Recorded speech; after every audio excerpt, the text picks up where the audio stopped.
एक मर्तबा फिर पब्लिक न्यूज रूम में आपको खुशामदीद। मैं हूं मोहम्मद अकबर बाजवा। मैं हूं सारा इलियास। कल घसीटने के दावे किए तो आज शीरो शक्कर हो गए। पीपल्स पार्टी ने नून लीग से हाथ मिला लिया। शहबाज जरदारी मुलाकात में क्या क्या हुआ, अंदरूनी कहानी पब्लिक हो गई है। जराए के मुताबिक अब आसिफ अली जरदारी साहब ने सेनेट इलेक्शन में धोखे का रोना रो दिया है। जराए ये कहते हैं कि आसिफ जरदारी अब चेयरमैन सेनेट सादिक संजरानी को भी अपना नहीं समझते। जरदारी बलूचिस्तान में बलूचिस्तान अवामी पार्टी की हुकूमत बनने पर भी नाला है। आपको बताते जाएं कि जो मुत्तहिदा ऑपोजिशन का इजलास हुआ उसकी ये अंदरूनी कहानी सामने आई है। मजीद क्या कुछ है इस रिपोर्ट में जान लीजिए।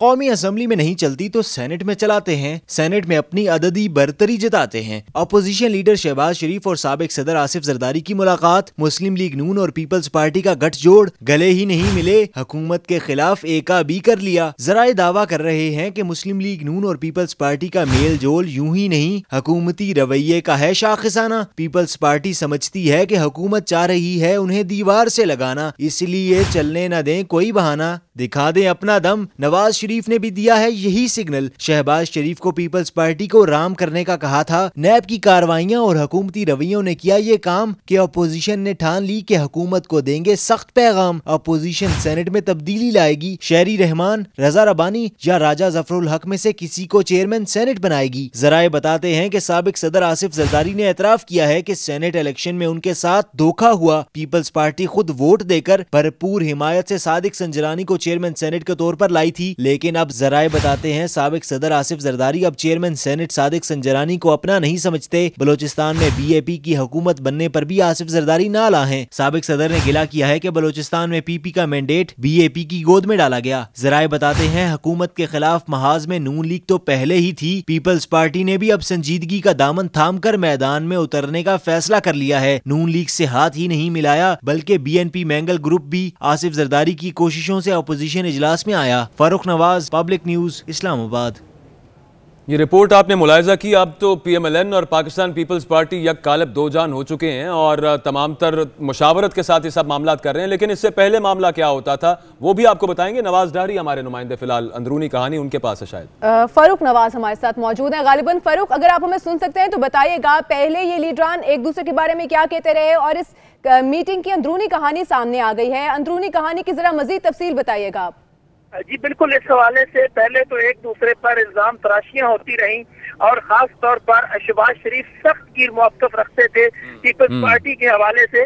लेकिन उसके बाद ये आगाज तब हुआ जब मखदूम अहमद महमूद को जो है वो भिजवाया गया। आसिफ जरदारी ने साबिक वज़ीर आज़म नवाज शरीफ से उसने लाहौर में मुलाकात की, जेल में। इस मुलाकात के बाद जो है वो खुसूसी पैगाम फिर आसिफ जरदारी को पहुंचाया गया, जिसके बाद जो है वो शहबाज शरीफ को ग्रीन सिग्नल दिया उनके भाई ने। और फिर मुलाकात में ये तय पाया कि किसी तरह जो है वो हुकूमत को टच टाइम दिया जाए। और सादिक संजरानी के हवाले से भी आसिफ जरदारी ने कहा कि मैंने तो ये समझा था कि ये हमारे साथ चलेंगे, लेकिन सादिक संजरानी जो है वो अब हमारे साथ नहीं रहे, इसलिए चेयरमैन सेनेट को जो है जब तक हम तब्दील नहीं करते उस वक्त तक हुकूमत को परेशानी का शायद उस तरह सामना न करना पड़े, जिस पर शहबाज शरीफ ने भी तो ये फर्क जो कह रहे हैं कि सेनेट में हमारी हुक्मरानी होनी चाहिए, ये इस पर सेम पेज पर हैं पीएमएलएन और पाकिस्तान पीपल्स पार्टी।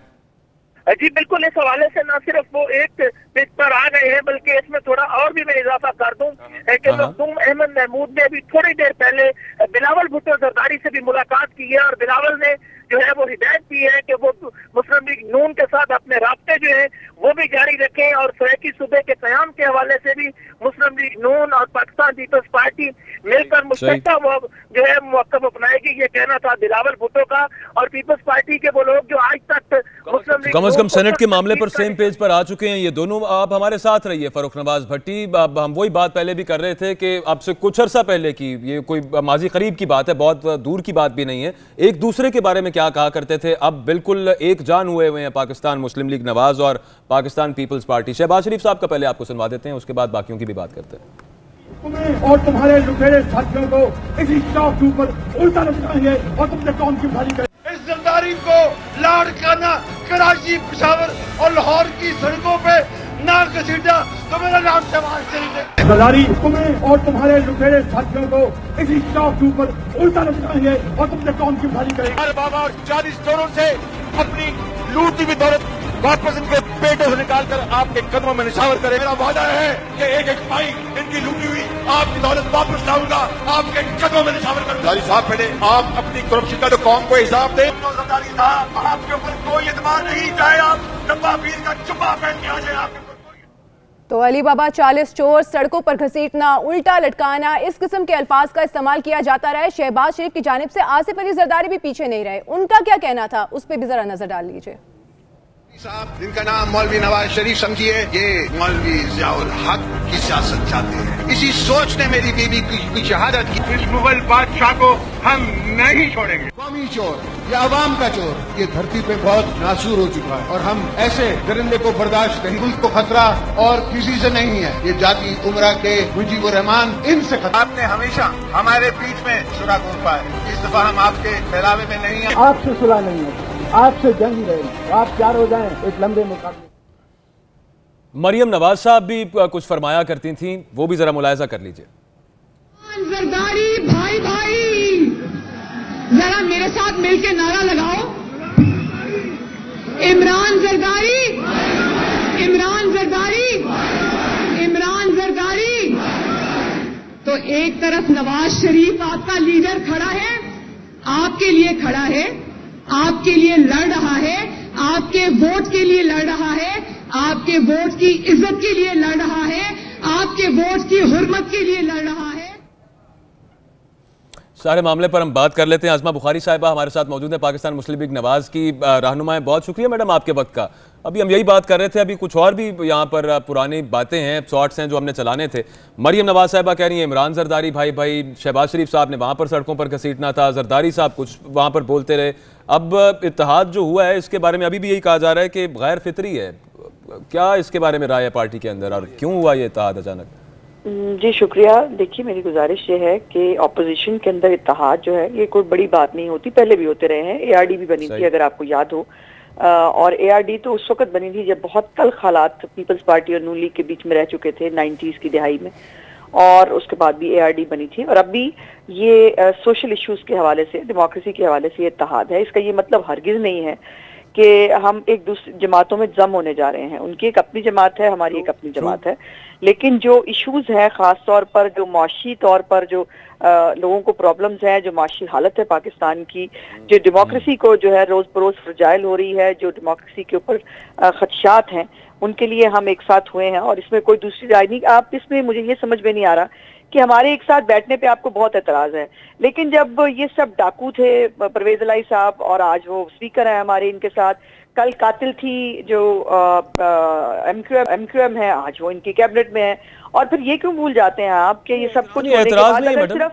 मैं सिर्फ कंप्लीट कर लूं कि ये जो हैरानी वाली कोई बात नहीं है इसके अंदर। अगर पीपल्स पार्टी के डिप्टी चेयरमैन सेनेट को लाइन में लग के पीटीआई वोट डाल सकती है और डिप्टी चेयरमैन सेनेट बना सकती है, तो भाई हम तो कुछ लेने नहीं जा रहे, हम कोई स्लॉट नहीं ले रहे हैं, हम कोई फायदा नहीं ले रहे हैं, हमने कोई हुकूमत नहीं बना रहे हैं।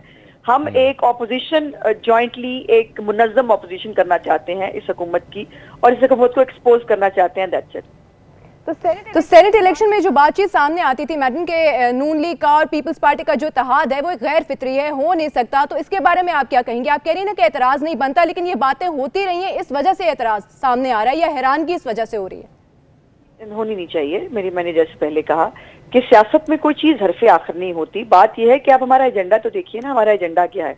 हमारा एजेंडा है कि हमें मुनज़्ज़म ऑपोजिशन करनी है, गवर्नमेंट को एक्सपोज करना है। जो लोगों के ऊपर ये मिनी बजट लाने लगे हैं 23 तारीख को, उसको फुल फ्लैज एक्सपोज करेंगे, उसकी मुखालफत करेंगे। लोगों के ऊपर जो है मजीद अजाब इस हुकूमत के थ्रू जो है वो मुसल्लत नहीं होने देंगे। अच्छा मैडम, ठीक, बिल्कुल ठीक, आपका इस पे पॉइंट ऑफ व्यू आ गया। इससे आगे भी बात करते हैं। आजिज धामरा साहब ने हमें ज्वाइन किया, पाकिस्तान तहरीक इंसाफ के सेनेटर, माफ कीजिएगा, पाकिस्तान पीपल्स पार्टी के सेनेटर है। बहुत शुक्रिया धामरा साहब आपके वक्त का। ये फरमाइएगा कि तमाम इशूज पर इत्तेफाक है, मिलिट्री कोर्ट्स के बारे में क्या मामला है? सुनने में आ रहा है कि शहबाज शरीफ साहब की कुछ दिन पहले की स्टेटमेंट है कि वो तो उनके हक में थे, एंडोर्स कर रहे थे एक्सटेंशन इन मिलिट्री कोर्ट्स। आपकी पार्टी शायद इसके हक में नहीं है। देखें, पहली बात तो अभी वो बात मैच्योरिटी की तरफ बढ़ी ही नहीं है।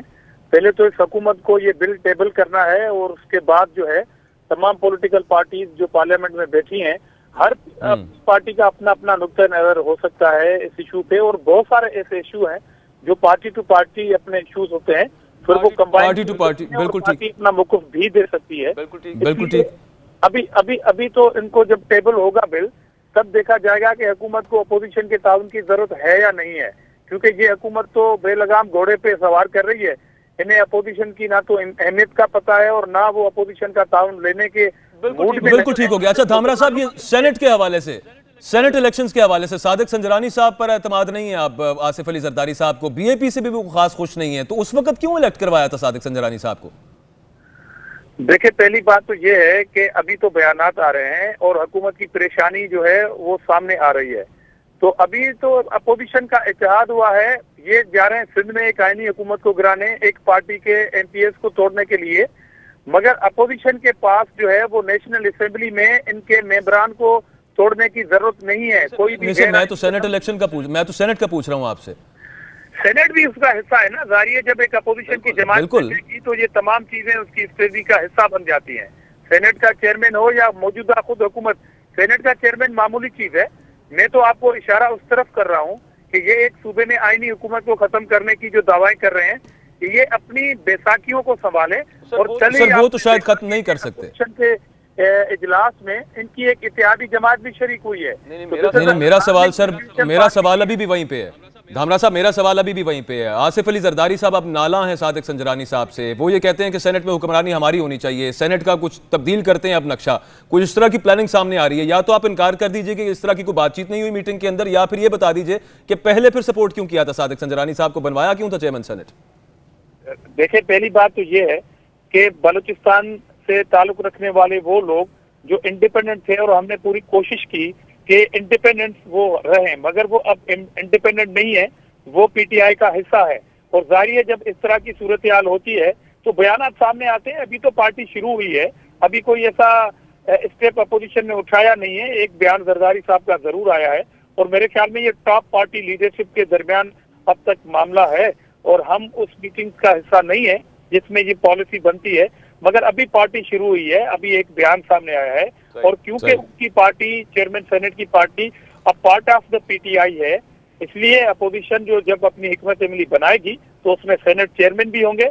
खुद फेडरल की गवर्नमेंट जो एक कमजोर खैराती बैसाखियों पे मुश्तमिल है, ये सारी चीजें डिस्कस होंगी फिर। अच्छा उस्मा साहिबा, ये बताइएगा, साद रफीक साहब ने कहा है कि हुकूमती पॉलिसीज जो हैं उन्होंने ऑपोजिशन को मुत्तहिद किया है, जबकि हुकूमत का ये कहना है कि करप्शन को लेकर जो मुकदमात हैं अब हर पार्टी को अपनी अपनी पड़ गई, इन दोनों पार्टीज को, और इस वजह से ये दोनों पार्टी इकट्ठी होगी। क्या कहेंगे आप इस पर? उनसे पूछा जाए आटा महंगा क्यों हुआ, वो कहते हैं आप चोर हैं। उन्हें हम पूछते हैं भाई बिजली और गैस की कीमतें जो है वो क्यों बढ़ा रहे हो, वो कहते हैं जी आपने चोरी की है। उनको पूछे कि आम आदमी को रिलीफ क्यों नहीं मिल रहा, वो कहते हैं आपने मनी लॉन्ड्रिंग की है। इनका प्रॉब्लम ये है कि ये जो एहतसाब का चूरन ये बेच रहे हैं ना लोगों की, इनके पास कुछ और बताने के लिए नहीं है, इनकी कोई परफॉर्मेंस नहीं है, इसलिए ये बातें कर रहे हैं। इसमें कोई दूसरी राय नहीं कि इमरान खान साहब की जो बहुत खूबसूरत कारकर्दगी है इन 5 महीनों के अंदर, जो उन्होंने लोगों को घुटनों पे ले आए हैं, अपोजिशन पार्टी होने के हवाले से हमारा फर्ज बनता है कि हम लोगों की आवाज बने। टफ टाइम, किस किस्म का टफ टाइम देने का प्लान कर रहे हैं आप दोनों पार्टी? किन इश्यूज पे टफ टाइम देना चाह रहे हैं? हम अवामी इश्यूज के ऊपर जी बिल्कुल उनको टफ टाइम देंगे। खास तौर पे उसमें सरे फहरिस्त होगा 23 जनवरी को आने वाला मनी बजट, जिसको ये टेबल करने जा रहे हैं, जिसमें बहुत सारे नए टैक्सेस लगेंगे, जिसमें एक महंगाई का तूफान आएगा। लेकिन उसमें हुकूमत का ये कहना है कि गरीब आदमी पर उसका असर नहीं होगा, ये हुकूमत कह रही है। देखिए, हुकूमत तो मैं समझती हूँ पता नहीं कौन से स्टेट ऑफ माइंड में है। बीबी क्या मुझे ये बताइए, अमीर आदमी पे महंगाई का असर होता है? अमीर आदमी को क्या पता महंगाई क्या चीज है? जिसकी लाखों रुपए की आमदन है, जो अमीर आदमी है, उसको क्या फर्क पड़ता है? हम भाई, महंगाई उनके लिए है जिनके लिए आटा और चीनी की कीमत बढ़ गई है, महंगाई उनके लिए है जिनके लिए बिजली और गैस के लाले पड़ गए हैं, गैस बिल देने के लिए बिजली, ये महंगाई उनके लिए ये पता नहीं, यही अच्छा ये सारे मामले पर मैडम बात कर लेते हैं फिर एक दफा। जरा प्लीज आप माजरत के साथ जरा सुनवा देते हैं अब नाजरीन को भी, आप भी जरा सुन लीजिए प्लीज, आप साथ रहिएगा। धामरा साहब, अज़मा बुखारी साहब, आप भी, बिलावल साहब, खुर्शीद शाह साहब, ये भी कुछ बातें किया करते थे, कुछ अर्सा पहले की बात है, माजी बईद की नहीं, माजी करीब की बात है, सुन लीजिए। ये सारा आपके वाली बात हो गई है, वो जो हुकूमत कह रही है कि एहतसाब, ये फिर स्टेटमेंट्स शो करती हैं। ये स्टेटमेंट्स मैडम आपने भी सुन ली है, धामरा साहब आपने भी सुन ली है। अगर पहले इस तरह की स्टेटमेंट्स थी तो वही बात जो अभी सारा कर रही थी कि ये एहतसाब की वजह से लग रहा है कि आप इकट्ठे हुए हैं, हुकूमत कह रही है, ये हम नहीं कह रहे। मेरी गुजारिश ये है कि ये इल्जामात है ना जो हमने एक दूसरे के ऊपर लगाए, आखिर इन इल्जामात को कहीं साबित होना है, और उन इल्जामात को साबित होने के लिए तो किसी ने नहीं रोका। हम भी JIT में गए, हम आज भी जेल में हैं, हमारे लीडरान जेल में हैं, उनके ऊपर वो भी JIT भुगत रहे हैं, उनके भी अब केस जो है वो नैब में जाने हैं, उन्होंने भी देखना है। इल्जामात लगाना एक अपनी, क्या इमरान खान के ऊपर इल्जाम नहीं है? क्या इसके ऊपर परवेज खट्टर के ऊपर इल्जाम नहीं है? क्या अलीम खान पे इल्जाम नहीं है? जहांगीर तरीन का जो कल का फैसला है ना भाई, डिटेल जरा वो पढ़ ले, वो क्या है। यही तो तकलीफ है हमें कि हमारी तो हर बात पे JIT बनती नहीं, तो है। उस्मा साहिबा इन तमाम इल्जामात को मद्देनजर रखते हुए एक पूरे एतमाद फिजा में ऑपोजिशन अपना एजेंडा लेकर आगे चल सकती है, एक दूसरे पर एतमाद होगा दोनों पार्टीज को? जी बिल्कुल, हमें एतमाद है। मैंने जैसे पहले भी कहा, परेशान ना हो, ये एक मिनिमम एजेंडा है जिसपे हमें आम आदमी के लिए आवाज उठानी है पुरजोर और मुनज़्ज़म तौर के ऊपर। सिर्फ ये हमारा एजेंडा है। अभी वो जो हमें बार बार ये कंटेनर दे रहे हैं ना और कह रहे हैं आप कंटेनर पे चढ़ जाएं और आप हमारे लिए खिलाफ जलसे करें, अभी तो उसका टाइम ही नहीं आया और पहले ही इनकी जो है वो हवाइयां उड़ गई हैं। अभी तो सिर्फ हम आम आदमी की बात कर रहे हैं और 23 जनवरी जो है वो हमारा मेन दिन है जिसको हम आम आदमी की। फिलहाल धामरा साहब, आपकी पार्टी ने हुकूमत गिराई बलूचिस्तान के अंदर, पाकिस्तान मुस्लिम लीग नवाज की। ज़हरी साहब जो थे उनकी गवर्नमेंट आपकी पार्टी की वजह से गिरी, तो आप एतमाद कर लेंगे आप पर ये दोबारा? PMLN वाले आज़मा बुखारी साहबा तो कह रही हैं कि दोनों तरफ कोई अदम एतमाद नहीं है। देखिए, पहली बात तो हमारी पार्टी ने बलूचिस्तान की हुकूमत तब गिराई जाती जब हमारे असेंबली के अंदर फैसला कुन वोट होते या 10 से 15 हमारे वहाँ पर MPs होते। हमारा तो एक भी मेंबर नहीं था वहाँ पे। जिस पार्टी का एक भी MPA नहीं है, मगर वो हुकूमत गिराने वाले अगर किसी सियासी लीडरों से मुलाकात कर रहे थे, वो जरदारी साहब से भी मुलाकात हुई, तो पहली बात तो बगैर किसी एक MPA के अगर पीपुल्स पार्टी की सूबे की हुकूमत गिरा सकती है तो ये अलार्मिंग सिचुएशन है मौजूदा हुक्मरानों के लिए कि जरदारी, इसलिए फिक्र है इनको कि जल्द से जल्द जरदारी साहब को जेल डाला जाए। अब देखें, कल इनके जो मिनिस्टर आए हैं, जो झूठों के IG कहते हैं उसको, वो बबलू जब कराची में आया उन्होंने कहा कि बहुत जल्द इनको गिरफ्तार होना चाहिए था। अब ऐसे जैसे ये नैब के चेयरमैन लगे हुए हों। अब इनको फिक्र सिर्फ इस बात की है कि जो जरदारी बगैर MPA ये कहते हैं कि उन्होंने गवर्नमेंट गिरा दी, तो इनका क्या हाल होगा। और हम आज भी कह रहे हैं, ऑन रिकॉर्ड कह रहे हैं कि हम इनकी हुकूमत नहीं गिरा रहे हैं, इनकी अपनी नालायकियां और इनके नालायक दोस्त जो काबीना में बैठे हैं उनसे ज्यादा आप इल्जाम इनकी नाअहली पे लगा रहे हैं। उस्मा साहिबा, एक बात आपसे पूछना चाहूंगी, जिस तरह आप कह रही हैं कि ऑपोजिशन मुत्तहिद हुई है आम आदमी के हुकूक के तहफ़्फ़ुज़ के लिए, तो जिस तरह साद रफीक साहब का ये बयान था कि खा खा के मुल्क को लूट लिया है, पेट में कितना डालना है, तो अब आम आदमी के हुकूक के तहफ़्फ़ुज़ के लिए आप पीपल्स पार्टी, वही आसिफ अली जरदारी जो कि उनका ये बयान थे, उनके ऊपर एतमाद करेंगे? वो हेल्प करेंगे आपको आम आदमी के हुकूक के तहफ़्फ़ुज़ के लिए? जी, मैं दोबारा गुजारिश कर देती हूँ कि ये इल्जामात थे ना जो आपने बताए, जो सुनवाए आपने, जो उधर से भी आए इधर से भी आए, लेकिन उन इल्जामात को कहीं साबित होना। इल्जाम तो बीबी ये भी लगा था, हमारे पे भी लगा था, आपको अगर याद हो नवाज शरीफ साहब के बारे में, तो वो एक प्रेस रिलीज आई थी नैब की, अगर याद हो आपको, 300 अरब डॉलर जो है वो कहीं इंडिया के अंदर जो है इन्वेस्टमेंट है, अब वो ले आए ना बाहर। ये तमाम इल्जामात है और इन्हें होना है। बहुत शुक्रिया आपका उस्मा बुखारी साहिबा और इजाज धामरा साहब अपनी राय से हमें आगाह कर रहे थे। एक और अहम खबर से यहाँ पे आपको आगाह करेंगे। जरदारी, मुराद अली शाह और फरियाल तालपुर को किसी वजीर की ख्वाहिश पर गिरफ्तार नहीं कर सकते। ये नैब तर्जुमान के मुताबिक बयान सामने आया है कि नैब को ताहाल सुप्रीम कोर्ट के फैसले की मुसद्दका नकूल मौसूल नहीं हुई है। सुप्रीम कोर्ट के फैसले की रोशनी में कानून अपना रास्ता खुद बनाएगा। सुस्त रवि के तासुर को यकसर मुस्तरद करते हैं, ये कहा गया नैब तर्जुमान की तरफ से। कल आपको याद होगा वजीर इत्तलात ने भी ये कहा था कि मुझे हैरानी है कि क्यों अब तक गिरफ्तार नहीं किया जा रहा उन अफराद को जिनके नाम JIT में आए, और खासतौर पर उन्होंने फरियाल तालपुर, आसिफ अली जरदारी और मुराद अली शाह का जिक्र किया था। तो आज इस पर नैब ने वजाहत दे दी है। नैब तर्जुमान कहते हैं कि नैब को ताहाल सुप्रीम कोर्ट के फैसले की मुसद्दका नकूल मौसूल नहीं हुई और कानून की रोशनी में, कानून के मुताबिक नैब तमाम तर अगली कार्रवाइयां करेगा। नासिर हाशमी हमारे साथ मौजूद है, उनसे मजीद तफसीलात जान लेते हैं। नासिर, बताएगा मजीद क्या वजाहत दी गई है नैब तर्जुमान की जानिब से?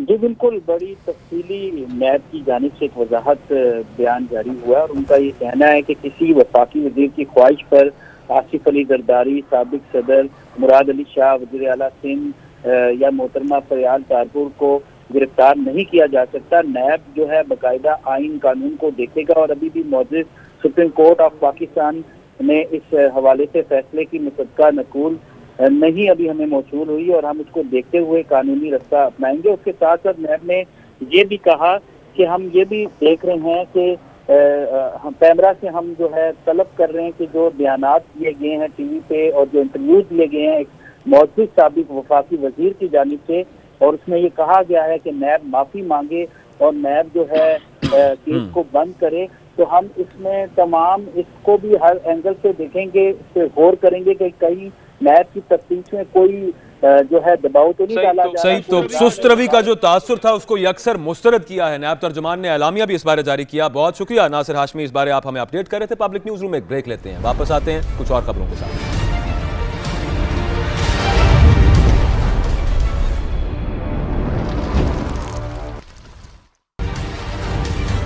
Welcome back. ब्रेक के बाद आपको बताते हैं गवर्नर सिंध इमरान इस्माइल का मोटरवे पर चालान हो गया। जराये के मुताबिक ओवर स्पीड पर मोटरवे एहलकार ने उनकी गाड़ी का चालान किया है और उन्होंने फाइन भी जमा करवा दिया है। ताज़ा खबर से आपको अपडेट कर रहे हैं। नासिर हाशमी से मजीद जानते हैं क्या कितना चालान किया गया। नासिर हाशमी, बिल्कुल, हमारे जराये के मुताबिक तकरीबन 750 रुपये उनका चालान हुआ है और ब्लैक प्राडो में वो अपनी गाड़ी में सफर कर रहे थे और ओवर स्पीड थी और मोटरवे एहलकार ने जो है इसको चेक किया और उनको रोका और रोकने के बाद जो है गवर्नर से इमरान इस्माइल रुके और उन्होंने चेक किया और वाकई ओवर स्पीड थे और उसके बाद उनको चालान दिया गया ओवर स्पीड का 750 रुपये, जो उन्होंने फौरी तौर पे फाइन को जमा करवाया और एक अच्छी मिसाल भी कायम की। और मोटरवे जो हमारी तर्जुमान से भी बात हुई और IG से भी, और उन्होंने एहलकार को भी शाबाश दी और उनको भी इस काम पे सराहा कि उन्होंने एक अच्छा काम किया है। और गवर्नर इमरान इस्माइल को जो है जराये के मुताबिक ओवर स्पीड पे चालान किया गया। ठीक है, ओवर स्पीडिंग पर 750 रुपए का चालान किया गया। बहुत शुक्रिया नासिर हाशमी, आप हमें अपडेट कर रहे थे। अब आगे बढ़ते हैं, कुछ बात कर रहे थे कि सुप्रीम कोर्ट ने मुल्क भर में पंचायती और जरगा सिस्टम को गैर आईनी करार दे दिया है। चीफ जस्टिस मियां साकिब निसार और जस्टिस इजाजुल हसन पर मुश्तमिल इस बेंच ने तहरीरी फैसला जारी किया है और फैसले के मुताबिक पंचायती और जरगा सिस्टम आइन के आर्टिकल 4, 8, 10A, 25 और 175A की खिलाफ वर्जी है। तफसीली फैसले में क्या सामने आया है, अमजद भट्टी से मजीद जान लेते हैं। अमजद भट्टी, बताइएगा।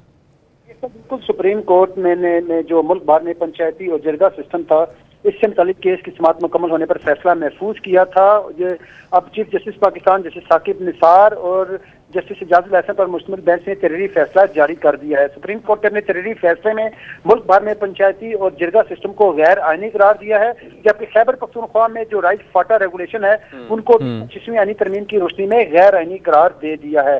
सुप्रीम कोर्ट ने ये जो फैसला जो जारी किया है, ये कौमी कमीशन बराए खवातीन और खैबर पख्तूनख्वा हुकूमतों की जानिब से जो दरखास्तें दायर की गई थी उस पर किया गया है। और सुप्रीम कोर्ट ने अपने तहरीरी फैसले में करार दिया है कि मुल्क जिन हिस्सों में पंचायती और जरगा सिस्टम है ये गैर आईनी है। ये आइन के आर्टिकल 4, आर्टिकल 10, आर्टिकल 10A और आर्टिकल 25 और आर्टिकल 175A की खिलाफवर्जी सुप्रीम कोर्ट ने करार दिया है। और साथ ये भी कहा है कि पंचायती और जरगा जो सिस्टम है ये आलमी माहिदों की भी खिलाफवर्जी है जिनका पाकिस्तान एक हिस्सा है, जबकि पंचायत और जरगा को सुप्रीम कोर्ट ने कहा है कि दीवानी और फौजदारी अदालतों का इख्तियार इस्तेमाल करने का कतई कोई इख्तियार नहीं है। अलावा जी फ्रीकेन की रजामंदी से कानून के दायरे में पंचायत और जरगा सिर्फ सालसी मकासद के लिए इस्तेमाल किया जा सकता है। यानी सुप्रीम कोर्ट ने जरगा और पंचायत है उसको सालसी मकासद के लिए तो जायज करार दिया है, लेकिन पंचायती और जरगा सिस्टम को गैर आईनी मुकम्मल तौर पर करार दे दिया। अब सुप्रीम कोर्ट का इस पर तहरीरी फैसला भी सामने आ गया। अमजद भट्टी हमें अपडेट कर रहे थे, बहुत शुक्रिया अमजद भट्टी। हमजा शहबाज के हवाले से आपको एक अहम खबर देंगे। ECL में नाम डालने की खबर उन्हें एयरपोर्ट पर मिली है। हमजा शहबाज कहते हैं कि काबीना मीटिंग सिर्फ ऑपोजिशन के नाम ECL में डालने के लिए होती है और जब भी पेशी पर उन्हें बुलाया जाता था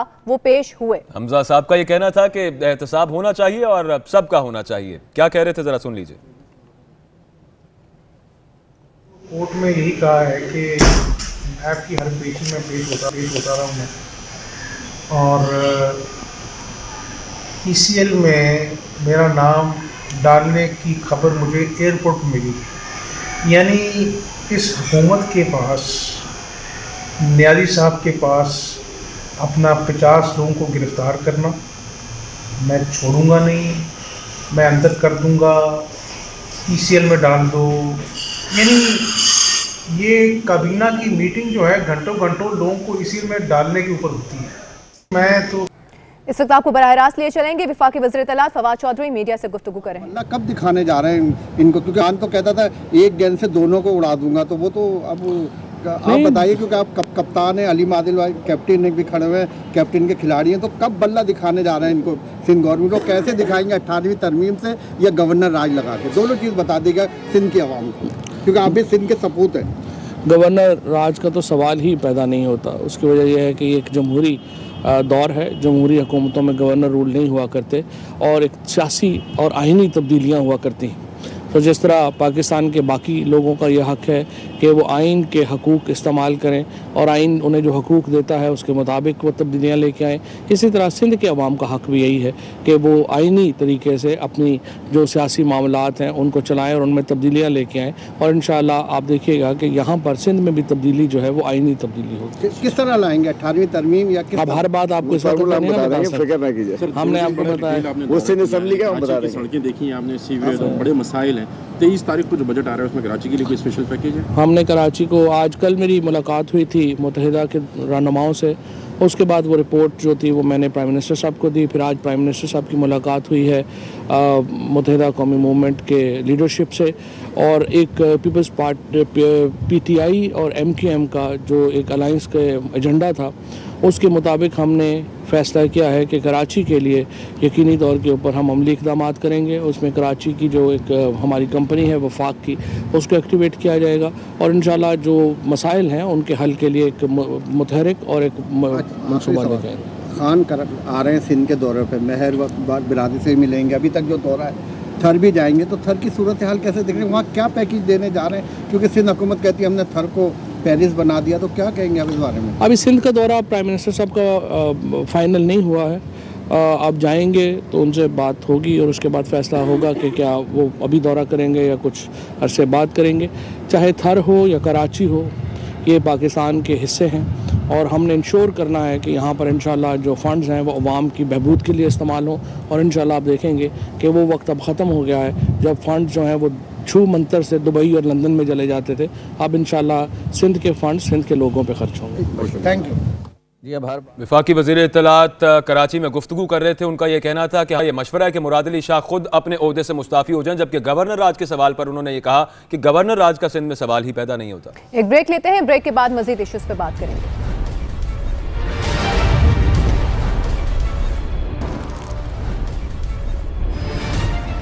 वेलकम बैक। ब्रेक के बाद आपको बताते हैं कि चौधरी शुजात हुसैन का कहना है कि जातियात पर हमलों की बजाय होश के नाखून लेने चाहिए। फवाद चौधरी के बयान पर उन्होंने रद्द-ए-अमल दिया है और उनका कहना है कि तहरीक इंसाफ से इत्तेहाद मुल्की मुफाद और बहरानों के हल के लिए किया है। ब्यूरो चीफ लाहौर नासिर नकवी साहब हमारे साथ मौजूद हैं। नासिर नकवी साहब, क्या इत्तलात हैं? चौधरी शुजात हुसैन साहब ने फवाद चौधरी साहब की माफ़ी कबूल कर ली है? चौधरी साहब जो है एक सीनियर पॉलिटिशियन है और उन्होंने अपनी सियासी बसीरत के हवाले से ये कहा है कि ये वक्त जो है वो लड़ाई झगड़े का नहीं है और ना ही जातियात पे कोई बात करनी चाहिए। चौधरी फवाद ने जिस अंदाज में भी ये बात की, उन्होंने एक किस्म का इसको कबूल करके ये मशवरा दिया है, बल्कि तजवीज़ दी है कि आइंदा भी वज़रा जो है वो मुहतात रहें और इस किस्म की बात ना करें, इसलिए कि हमने मुल्की मुफाद में बेनिफिट के तहत आगे बढ़ने की बात की और हम तहरीक इंसाफ के इत्तेहादी हैं। उन्होंने ये भी कहा कि ये ठीक है कि इस वक्त हमारे पास इतनी सीटें नहीं हैं, लेकिन ये लोगों को एहसास होना चाहिए कि हम माजी में अक्सरियती पार्टी की हैसियत से बाकायदा हुकूमत में शामिल थे और ये हुकूमत में आना जाना जो है ये वक्त के साथ जो है ये बदलता रहता है। इसमें कोई भी इख्तिदार में आ सकता है और कोई भी इख्तिदार से हटके अपोजिशन में जा सकता है। उन्होंने कहा हम इत्तेहादी हैं और मुल्क और कौम के बेहतरी के लिए, खुशहाली और तरक्की के लिए इत्तेहादी हैं। फवाद चौधरी साहब के हवाले से नकवी साहब कोई मशवरा दिया उन्होंने इमरान खान साहब को?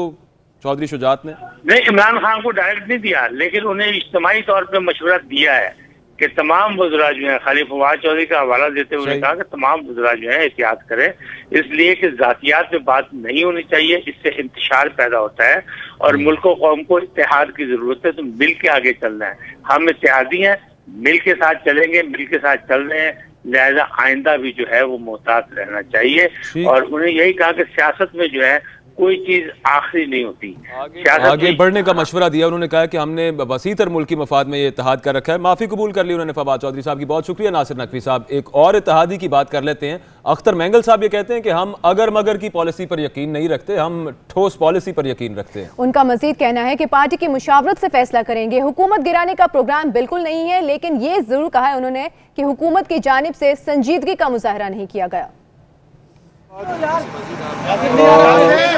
पर अमल दरामद अपनी जगह पर मुझे कोई सीरियसनेस दिखाई नहीं दे रही अभी तक हुकूमत के रवैये में, और हर बार जो उनके साथ मीटिंगें हुई हैं हमारी, उन मीटिंगों में कमेटियां बनाई जाती हैं और उस कमेटी के बाद फिर कोई मीटिंग होती है तो उस पर कमेटियां बनाई जाती हैं। तो लगता है ऐसे कोई सीरियसनेस नहीं है। ये मीटिंग जो आज होने वाली है ये हमारी पहले से तयशुदा थी। ये इशू जो है हमारे हुकूमत के साथ ताल्लुकात एक अहम इशू है, वो भी ज़हर बहस आएगा। उस पर ये सोचा जाएगा कि उसमें हमने क्या खोया है, क्या पाया है। तो हतमी फैसला जो है सेंट्रल एग्जीक्यूटिव कमेटी करेगी कि हमें आइंदा का लाएमल क्या। हम अगर मगर पर यकीन नहीं रखते, हम ठोस पॉलिसियों पर यकीन रखते।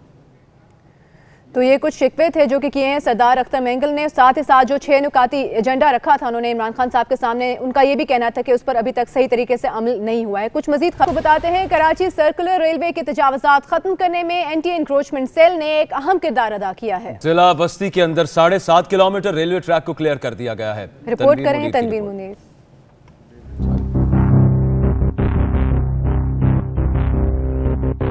सुप्रीम कोर्ट के अहकामात के बाद एंटी इंक्रोचमेंट सेल ने जिला बस्ती में कायम रेलवे ट्रैक पर ऑपरेशन का आगाज किया। ऑपरेशन के दौरान रेलवे ट्रैक के एतराफ में कायम दुकानें, पथारे, होटल सब कुछ मिसमार कर दिया गया। Senior director anti encroachment cell Bashir Siddiqui कहते हैं कि सुप्रीम कोर्ट के अहकामात के बाद तमाम इदारे एक पेज पर खड़े हैं। हम इस सुप्रीम कोर्ट के ऑर्डर आने के बाद तमाम इदारे एक पेज पे, हम एक दूसरे को कॉल करते हैं जब जरूरत पड़ती है। जब जरूरत पड़ेगी हम तैयार हैं, हम रेडी हैं, उनके साथ कोऑर्डिनेट करेंगे। अदालत आलिया के अहकामात के बाद अब हुकूमत सिंध की जिम्मेदारी बनती है कि वो रेलवे ट्रैक की जमीन पर जल्द अज जल्द तजावुज़ात का खात्मा करे। और कराची में ऐसा लगता है कि सर्कुलर रेलवे का मामला खटाई में पड़ गया है। Senior director land encroachment Bashir Siddiqui का कहना है कि महकमा रेलवे ने जब कॉल की हाजिर हो जाएंगे। 7 किलोमीटर से ज्यादा रकबे के तजावुज़ात का खात्मा कर दिया है। मजीद वो क्या कह रहे थे हमारे नुमाइंदे के साथ बात करते हुए, जरा सुन लीजिए। बिल्कुल, देखिए देखने में यही आया था शहर कराची के अंदर, जिस तरह गुज़िश्ता सालों में भी यही कहा जा रहा था कि सर्कुलर रेलवे को बहाल किया जाएगा। इस वक्त हम मौजूद हैं, सीनियर डायरेक्टर हैं land and encroachment Bashir Siddiqui, उनसे इसी हवाले से जानते हैं अभी जो ज़िला बस्ती के अंदर आप लोगों ने कार्रवाई की है उसके अंदर कितनी मुश्किलात का सामना करना पड़ा, और इसके साथ साथ अब ये क्यों रुक गया है, मतलब ये पूरा प्रोसेस क्यों रुक गया है?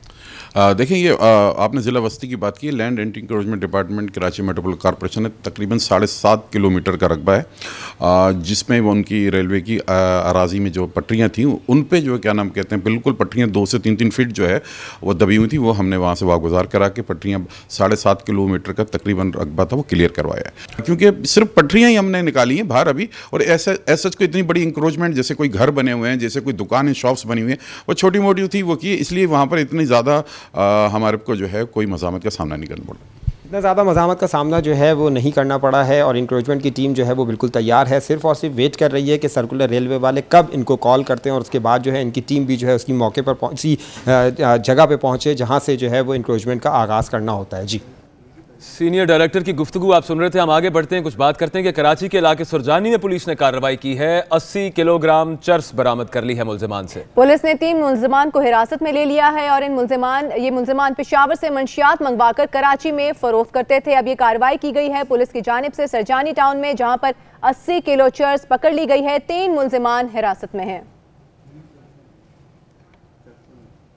इस्लामाबाद में चीफ जस्टिस से वज़ीर रेलवे शेख रशीद ने मुलाकात की है। इस मुलाकात में शेख रशीद ने 6 करोड़ का चेक डैम फंड के लिए पेश किया। वज़ीर रेलवे ने डैम फंड पाकिस्तान रेलवे की जानिब से पेश किया। ये तस्वीर भी आप मुलाहिजा कर सकते हैं। कल चीफ जस्टिस साहब का बतौर चीफ जस्टिस आखिरी दिन है और आज डैम फंड में वज़ीर रेलवे शेख रशीद ने कम अज़ कम 6 करोड़ रुपए का चेक रेलवे की तरफ से जमा करवाया है। और डैम फंड के लिए उन्होंने इससे पहले भी बताया था शेख रशीद साहब ने कि रेलवे बचत कर रहा है और ख़ास तौर पर डैम फंड के लिए रुपए इकट्ठे किए जाएंगे। तो आज 6 करोड़ रुपए का चेक उन्होंने खिदमत में पेश किया chief justice of Pakistan justice Saqib Nisar की डैम फंड के लिए।